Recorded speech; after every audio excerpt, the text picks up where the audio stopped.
ത്രിയേക ദൈവത്തിൻ്റെ അതിപരിശുദ്ധ നാമം വാഴ്ത്തപ്പെടുമാറാകട്ടെ. കർത്താവിൽ പ്രിയ വിശ്വാസിനി വിശ്വാസികളുടെ സമൂഹമേ,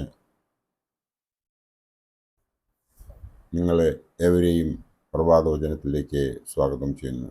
നോമ്പിൻ്റെ 1-ാം ദിവസമായ ഇന്ന് നാം വിഷയമായി കൊണ്ടുവന്നിരിക്കുന്നത് മനുഷ്യൻ്റെ അവസാന ഘട്ടം എന്നതാണ്. നാം ഓരോരുത്തരും തിരുവചനം പഠിക്കുന്നവരാണ്. എന്നാൽ നമ്മൾ ആത്മീയ ചൈതന്യം ലഭിച്ചവരാണോ എന്ന് നമുക്ക് നമ്മളോട് തന്നെ ചോദിക്കേണ്ട സമയത്താണ് നാം ജീവിക്കുന്നത്. ആത്മീയ ചൈതന്യം ലഭിക്കാത്തവർ തിരുവചനം ശരിയായ രീതിയിൽ വിനിയോഗിക്കുവാൻ സാധിക്കുകയില്ല എന്ന് നമുക്ക് ഏവർക്കും അറിയാം. അവർക്ക് ദൈവവുമായുള്ള ബന്ധത്തിൽ ആഴമായി ആ ദൈവവുമായിട്ടുള്ള ബന്ധം അവർക്ക് ഉണ്ടാകുവാൻ സാധ്യതയില്ല. എന്നാൽ നമുക്ക് ആത്മീയ ചൈതന്യം ഉണ്ടോ എന്ന് നാം ഒന്ന് പരിശോധിക്കേണ്ടതുണ്ട്. നമുക്ക് ആഴമേറിയ വിശ്വാസം ദൈവത്തിൽ ഉണ്ടായില്ല എങ്കിൽ നമ്മുടെ അവസാന ഘട്ടവും വളരെ ദുഃഖകരമായിരിക്കും എന്നുള്ളതിന് യാതൊരു സംശയവുമില്ല. ആ വിശ്വാസം നാം തൻ്റെ ഏകജാതനായ പുത്രനിൽ അർപ്പിക്കുന്നില്ല എങ്കിൽ നാം ന്യായവിധിക്ക് വിധേയനാകേണ്ടി വരും എന്ന് നമ്മളോട് തിരുവചനം പറയുന്നു. വിശുദ്ധ യോഹന്നാൻ ശ്ലീഹായുടെ രക്ഷാസുവിശേഷം 3-ാം അധ്യായം 16-ാം വാക്യം മുതൽ ഇപ്രകാരം പറയുന്നു: തൻ്റെ ഏകജാതനായ പുത്രനിൽ വിശ്വസിക്കുന്ന ഏവനും നശിച്ചു പോകാതെ നിത്യജീവൻ പ്രാപിക്കേണ്ടതിന് ദൈവം അവനെ നൽകുവാൻ തക്കവണ്ണം ലോകത്തെ സ്നേഹിച്ചു എന്നാണ്.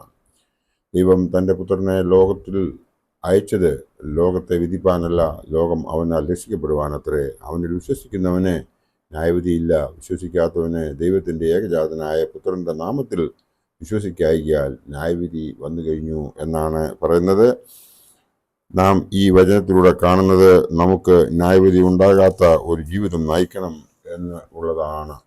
ആ ന്യായവിധി ഉണ്ടാകാത്ത ഒരു ജീവിതം നമുക്ക് നയിക്കണമെന്നുണ്ട് എങ്കിൽ നാം ദൈവത്തോട് കൂടുതൽ അടുക്കേണ്ടതുണ്ട്. അതിന് സാധിക്കാത്തവർ ഒരു ഇൻക്യൂറബിൾ ഡിസീസ് മാറാരോഗത്തിന് അടിമയായി എന്ന് നാം കരുതുക. അവർക്ക് ഒരു പ്രീമോണിഷൻ, അതായത് മുന്നറിയിപ്പാണ് കിട്ടുന്നത്. എന്തിൻ്റേതാണ്? മരണത്തിൻ്റേതായ പ്രീമോണിഷൻ. അപ്പോൾ അവരിൽ കടന്നുകൂടുന്നത് 5 തരത്തിലുള്ള ഘടകങ്ങൾ, 5 സ്റ്റേജ് ആയിരിക്കും. ഒന്നാമത്തേത് അവർ അതിനെ അംഗീകരിക്കുവാൻ തയ്യാറായിരിക്കില്ല. അതായത് first they will deny it. എനിക്കുടനെ മരിക്കണ്ട, ഞാൻ മരിക്കില്ല, ഞാൻ ജീവിക്കും, എനിക്ക് ഒരുപാട് കാര്യങ്ങൾ ഇനി ചെയ്തു തീർക്കാനുണ്ട് എന്നൊക്കെ പറഞ്ഞ് അവരുടെ യാഥാർത്ഥ്യത്തെ അവർ മനസ്സിലാക്കത്തില്ല. രണ്ടാമത്തതാണ് രോഷം, അതായത് ആങ്കർ, അരിശം. ക്ഷുഭിതനാകും, കുപിതനാകും, കോപിക്കും, വിദ്വേഷം ആരംഭിക്കും, അരിശം കാണിക്കും. മറ്റുള്ളവരോട് മാത്രമല്ല തന്നോടും അരിശമായിരിക്കും അവർക്ക് ഉണ്ടാകുക. നാശങ്ങൾ ചെയ്യുവാൻ തുടങ്ങും, എല്ലാവരെയും വെറുക്കും. മൂന്നാമത്തെ സ്റ്റേജിലേക്ക് വരുന്നതാണ് ബാർഗൈനിങ്, വിലപേശൽ. ആ വ്യക്തി എല്ലാവരോടും വിലപേശൽ തുടങ്ങും. എനിക്ക് എന്തുകൊണ്ട് ഇങ്ങനെ വന്നു, ഞാൻ എന്ത് തെറ്റാണ് ചെയ്തത്, എക്സെട്ര എക്സെട്ര. അവൾ ദൈവത്തോട് ഇങ്ങനെയുള്ള വിലപേശലുകൾ തുടങ്ങി വയ്ക്കും. ആകപ്പാട് ഒരു വിഭ്രാന്തി അവനിൽ ഉണ്ടാകും. 4-ാമത്തെ പോയിന്റ് എന്ന് പറയുന്നത് ഡിപ്രഷൻ അവന് ഉണ്ടാകും. അതായത് മാന്യം, താഴ്ച, ഇടിവ്, ക്ലേശം എന്നിവ. അവൾക്ക് ഒരു മനോക്ലേശം ഉണ്ടാകുന്നു. എൻ്റെ രോഗം മൂർധന്യ അവസ്ഥയിലാണ്, ഞാൻ ഇനി നിഷേധിച്ചിട്ട് കാര്യമില്ല, രോഷാകുലനായതിൽ അർത്ഥമില്ല, വിലപേശൽ നടത്തുന്നതിൽ മൂല്യമില്ല എന്നുള്ള ആ ചിന്ത അവൻ്റെ മനസ്സിൽ വന്നു കഴിയുമ്പോൾ അവന് ഡിപ്രഷൻ ഉണ്ടാകുന്നു, സൈലൻ്റ് ആകുന്നു, പുറകിലേക്ക് തിരികെ നോക്കുന്നു, ദീർഘശ്വാസം എടുത്തു വിടുന്നു. ആകെ കൂടി ഒരു നിർജീവാവസ്ഥ. താൻ ഉണ്ടാക്കിയതെല്ലാം ഇനി എനിക്ക് അനുഭവിക്കാനാവില്ലല്ലോ എന്നുള്ള ആ ഒരു വിഷമം. ചെയ്ത തെറ്റുകളെല്ലാം ഓരോന്നായി ഓർമ്മയിൽ വരുന്നു, കണ്ണിൽ കൂടി കണ്ണുനീർ വാർന്നു വരുന്നു. He is totally depressed. നല്ല കാര്യങ്ങൾ ചെയ്യാൻ ആഗ്രഹിക്കുന്നു, എഗെയിൻ ദുഃഖിക്കുന്നു. അവസാനത്തെ സ്റ്റേജിൽ, അതായത് അവൻ അക്സെപ്റ്റൻസ് ആണ് അവനുണ്ടാകുന്നത്, സ്വീകരിക്കൽ. അതായത് എനിക്ക് എന്താണ് സംഭവിച്ചതെന്നുള്ളതിന് ലാസ്റ്റിൽ അവൻ അത് സ്വീകരിക്കുന്നതായി നമുക്ക് കാണുവാൻ സാധിക്കും. എന്തിനെയാണ് അവൻ സ്വീകരിക്കുന്നത്? തൻ്റെ ഇപ്പോഴത്തെ അവസ്ഥയെ. അവൻ അതിനെ തിരിച്ചറിയുന്നു, ഏറെ ദുഃഖിക്കുന്നു. അവൻ്റെ കയ്യിൽ സമയമില്ല. താൻ ചെയ്തത് തെറ്റുകളെ തിരുത്തൽ അവൻ ആഗ്രഹിക്കുന്നു, പക്ഷെ അതവന് സാധിക്കുന്നില്ല. ഏതാനും ചിലർ ഒഴിച്ച് ബാക്കി എല്ലാവരും ഇങ്ങനെയാണ് തൻ്റെ മരണത്തെ സ്വീകരിക്കുന്നത് എന്നും നമുക്ക് ഇവിടെ കാണുവാൻ സാധിക്കും. ക്രിസ്ത്യാനികളായ നാം അങ്ങനെ ഒരു അന്ത്യം ആണോ പ്രതീക്ഷിക്കുന്നത്? ഒരിക്കലും ആകരുത്. ആയതിനാൽ നാം ചെയ്യേണ്ടതായ ചില കാര്യങ്ങൾ വചനത്തിലൂടെ നമുക്ക് ഒന്ന് നോക്കാം. നോമ്പിൻ്റെ ഒന്നാമത്തെ ദിവസമായ ഇന്ന് നാം നമ്മെ തന്നെ ഒന്ന് തിരുത്തുകയാണെങ്കിൽ നമുക്ക് ജീവിതത്തിൽ ഒരുപാട് മാറ്റങ്ങൾ കൊണ്ടുവരാൻ സാധിക്കും. അതിനായി നാം ആദ്യമായി നോക്കേണ്ടതായ വേദഭാഗം ആവർത്തന പുസ്തകം 6-ാം അധ്യായം 5-ാം വാക്യം. നിന്റെ ദൈവമായ യഹോവയെ നീ പൂർണ്ണ ഹൃദയത്തോടും പൂർണ്ണ മനസ്സോടും പൂർണ്ണ ശക്തിയോടും കൂടി സ്നേഹിക്കണം എന്നാണ് ഇവിടെ പറയുന്നത്. നമുക്ക് അതിന് സാധിക്കുന്നുവോ എന്ന് ഈ നോമ്പിലൂടെ നമുക്ക് അത് പ്രാവർത്തികമാക്കുവാൻ സാധിക്കുമോ എന്ന് ഒന്ന് ചിന്തിക്കേണ്ടതുണ്ട്. രണ്ടാമത്തെ ഭാഗം 1-ാം സങ്കീർത്തനം 1 മുതൽ 6 വരെയുള്ള ഭാഗമാണ്.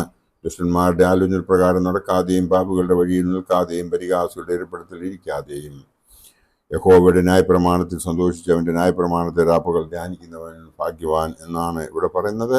അവൻ ആറ്റരികത്ത് നട്ടിരിക്കുന്നതും തക്ക കാലത്ത് ഫലം കായ്ക്കുന്നതും ഇലപാടാത്തതുമായ വൃക്ഷം പോലെ ഇരിക്കും. അവൻ ചെയ്യുന്നതൊക്കെയും അവന് സാധിക്കും. ദുഷ്ടന്മാർ അങ്ങനെയല്ല, അവർ കാറ്റ് പാറ്റുന്ന പതർ പോലെ അത്രേ എന്നാണ് ഇവിടെ പറയുന്നത്. ആകയാൽ ദുഷ്ടന്മാർ ന്യായവിസ്താരത്തിലും പാപികൾ നീതിമാന്മാരുടെ സഭയിലും നിവർന്നു നിൽക്കയില്ല. യഹോവ നീതിമാന്മാരുടെ വഴി അറിയുന്നു, ദുഷ്ടന്മാരുടെ വഴിയോ നാശം ആകുന്നു. ആയതിനാൽ ദുഷ്ടത പ്രവർത്തിക്കാതെ നാം ചെയ്യേണ്ടത് യഹോവയുടെ വഴി അവൻ കാണിച്ചു തന്നതായ വഴിയിലൂടെ മുമ്പോട്ട് നീ ജീവിക്കുക എന്നുള്ളതാണ്. അതുകൊണ്ട് ദുഷ്ടന്മാരുടെ ആലോചന പ്രകാരം നടക്കാതെയും പാപികളുടെ വഴിയിൽ നിൽക്കാതെയും പരിഹാസങ്ങളുടെ എളുപ്പത്തിൽ ഇരിക്കാതെയും യഹോവയുടെ ന്യായപ്രമാണത്തിൽ സന്തോഷിച്ചവൻ്റെ ന്യായപ്രമാണത്തെ രാപ്പുകൾ നമുക്ക് ധ്യാനിക്കുവാൻ ശ്രമിക്കാം. അടുത്തത് 9-ാം സങ്കീർത്തനം 1-2 വാക്യങ്ങൾ. ഞാൻ പൂർണ്ണഹൃദയത്തോടെ യഹോവയെ സ്തുതിക്കും, നിന്റെ അത്ഭുതങ്ങളെ ഒക്കെയും ഞാൻ വർണ്ണിക്കും. ഞാൻ നിന്നിൽ സന്തോഷിച്ചുല്ലസിക്കും, അത്യുന്നതനായുള്ളവേ ഞാൻ നിന്റെ നാമത്തെ കീർത്തിക്കും എന്നാണ് ഇവിടെ എഴുതിയിരിക്കുന്നത്. നാം ദൈവത്തിൽ ആശ്രയിച്ച് അവൻ്റെ വഴികളിൽ നടന്ന് ന്യായവിധിയില്ലാതെ സ്വർഗരാജ്യം അവകാശമാക്കി ജീവിക്കുവാൻ ദൈവം നമ്മളെ അനുഗ്രഹിക്കണമെന്നുണ്ടെങ്കിൽ ഈ ഒന്നാമത്തെ ദിവസമായ ഇന്ന് വലിയ നോമ്പിൻ്റെ ഒന്നാമത്തെ ദിവസം തന്നെ നമ്മെ തന്നെ തിരുത്തി അവങ്കിലേക്ക് അടുത്ത് നാം പ്രവർത്തിക്കുന്നുവെങ്കിൽ, നാം സത്യസന്ധതയോടുകൂടിയാണ് ശുഭകോണോ ശുശ്രൂഷയിൽ സംബന്ധിച്ചത് എങ്കിൽ അതിൽ നിന്ന് ഇപ്പോഴത്തെ നമ്മുടെ അവസ്ഥയിൽ നിന്ന് മാറി അവസാന ഘട്ടങ്ങളിൽ നമുക്ക് വലിയ ഒരു ദുഃഖത്തിലേക്ക് ആഴ്ന്നു വീഴാതെ ദൈവഹിതമനുസരിച്ച് നമുക്ക് മുമ്പോട്ട് ജീവിക്കുവാൻ സാധിക്കണമെന്നുണ്ടെങ്കിൽ നാം നമ്മെ തന്നെ തിരുത്തുവാനായിട്ട് ആ മനുഷ്യൻ്റെ അവസാന ഘട്ടത്തിൽ നമ്മൾ ഈ 5 ഘടകങ്ങളിലൂടെ കടന്നു പോകാതിരിക്കുവാൻ വേണ്ടിയിട്ട് നാം ഓരോരുത്തരും നമ്മെ തന്നെ തിരുത്തുന്നത് ഏറ്റവും നല്ലതായിരിക്കും. അതിന് ഈ നോമ്പ് നമുക്ക് ഒരു കാരണമായി തീരട്ടെ. ഈ നോമ്പ് ഒരു ആത്മീയ തീർത്ഥാടനമായി തീരുവാൻ ദൈവം നമ്മളെ അനുഗ്രഹിക്കട്ടെ. അതിനായി നമുക്ക് ഏവർക്കും വേണ്ടത് സ്നേഹമാണ്. പരിശുദ്ധനായ യോഹന്നാൻ ശ്ലീഹ പൊതുവിൻ എഴുതിയ 1-ാം ലേഖനം 4-ാം അധ്യായം 11 മുതൽ 21 വരെയും പരിശുദ്ധനായ പൗലോസ് ശ്ലീഹ കോരിന്ത്യർക്ക് എഴുതിയ 1-ാം ലേഖനം 13-ാം അധ്യായം 1 മുതൽ 10 വരെയുമുള്ള ഭാഗം വായിക്കുമ്പോൾ അതിൽ സ്നേഹം എന്താണെന്നും അതിൻ്റെ ഡെഫിനിഷനും എഴുതിയിട്ടുണ്ട്. അത് നാം മനസ്സിലാക്കി അതിന് പ്രകാരം ഈ നോയമ്പിൽ നാം പ്രവർത്തിക്കുന്നുവെങ്കിൽ ദൈവം നമ്മളെ എല്ലാവരെയും അനുഗ്രഹിക്കുമെന്ന് മാത്രം ഈ അവസരത്തിൽ നിങ്ങളെ ഓർപ്പിച്ചുകൊണ്ട് ഞാൻ എൻ്റെ വാക്കുകൾ ഇവിടെ ഉപസംഹരിക്കട്ടെ. നന്ദി, നമസ്കാരം.